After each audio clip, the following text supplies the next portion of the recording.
জিমসিম করে ঢুকছি। Hello friends, তো আজ আমার ছিল 13 জুন হ্যাপি বার্থডে, মানে বার্থডে। আর আজ যেহেতু ফাদার্স ডে, তো দুই মিলে ছেলে আগেই প্ল্যান করেছিল যে ফাদার্স ডের দিনকেই কেকটা কাটবে। তো ওই জন্য ছেলে কেক এনেছে, ওর পছন্দ মতো কেক এনেছে। এখানে হ্যাপি ফাদার্স ডেও লেখা আছে আর হ্যাপি বার্থডে মা লেখা আছে। তো দুই মিলে আজকে কেক কাটছি। তো ছেলে আর আমরা একসাথে মিলে আমাদের পরিবারের 3 জন মেম্বার আমরা কেক কাটছি। তো চলো দেখো তোমরা একটু নাও, তুমি ধরো। হ্যাঁ, এটা বাবু বল কি বলবো? হ্যাপি বার্থডে বলি। Happy birthday to you, happy birthday to you, happy birthday dear মা, happy father's day to you.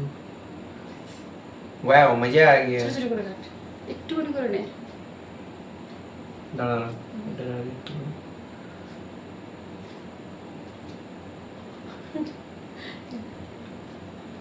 এরকম ভাবে খেতে দাঁড়া, একটু লাগাতে তো হবে। ছোট ছোট করে কাজ সালাম বাড়বে, আলাইকুম। কাজ বাড়বে, কাজ বাড়বে, কাজ বাড়বে। কাজ তো এমনিও বাড়ে।